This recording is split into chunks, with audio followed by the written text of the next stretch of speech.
जैसे चाइना आगे है क्योंकि वो टेक्नोलॉजी को अडॉप्ट किया।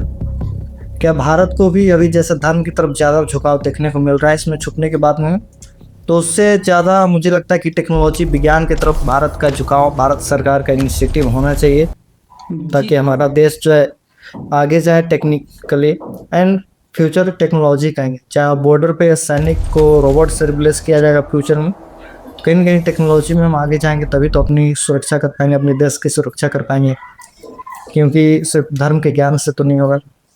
जी बिल्कुल सही सवाल है। मुझे लगता है कि दुनिया का एक ही हथियार है, पूरा दुनिया का, जो लगभग सभी तरह के समस्याओं या परेशानियां कर सकते हैं। जो लड़ने का अगर हौसला रखता है तो वो रखता है विज्ञान। याद रखिए कि विज्ञान ही एक ऐसा औजार है, न सिर्फ जो गरीबी को मिटाती है, न सिर्फ बेरोजगारी को हटाती है। इसको एक एग्जाम्पल से समझ लीजिएगा। हम लोग कभी सोचते नहीं है, जैसे मान लेते हैं कि जो ये लाइट जो जल रही है, जो बल्ब वगैरह है, सोच के देखिए कि बल्ब का आविष्कार नहीं करता है ऐसा, समझ पा रहे हैं? तो कहीं ना कहीं सोचिए कि आज बल्ब मतलब कहीं ना कहीं इलेक्ट्रिसिटी पैदा हुआ। अब कल्पना कीजिए कि अगर वो इलेक्ट्रिसिटी उसमें पैदा नहीं किया होता और कैसे पैदा किया, तो सोचा, सबसे अलग सोचा। जो भारतीय समाज फेल हुआ था। अब भारतीय समाज में अलग सोचने के लोग अलग समझ ही लेते हैं।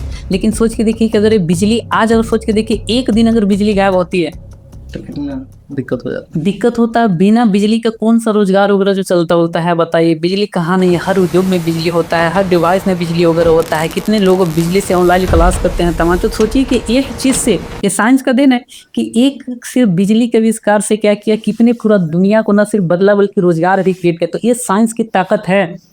उसी तरीक़ा से अब देखिएगा, आज़ादी के बाद अगर भारत की स्थिति देखिएगा, अगर बात करें भूखमरी में या फिर यहाँ के अनाज की स्थिति की बात करें, तो सोच के देखिए कि भारत में अनाज बहुत कम होते थे। सबसे बड़ा जो भारत सरकार के पास जो चुनौती थी कि भारत को कैसे 1964 के आसपास देखिए तो हमारे भारत देश में हरित क्रांति जो हुआ था सफल, आज भी पंजाब हरियाणा वगैरह के किसान जो धनी हुए।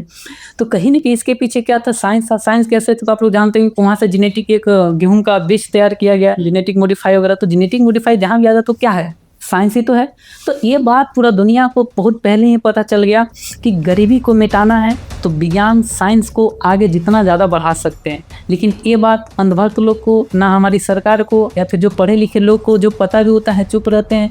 तो कहीं ना कहीं हमारे सरकार को जितना ज़्यादा इंजीनियरिंग पे, साइंस पे, टेक पे, रिसर्च पे जितना ज़्यादा फोकस करेगी, तभी हम अपने गरीबी से, तभी हम क्या कर सकते हैं। बाकी देश तो छोड़ दीजिए, जिस तरीके से आगे जा रहे हैं, पहले अपना भूखमरी मिटाएंगे। तो विज्ञान को मुझे लगता है कि बहुत ज़्यादा बड़े पैमाने पे रिसर्च को बढ़ावा देने की ज़रूरत वगैरह है।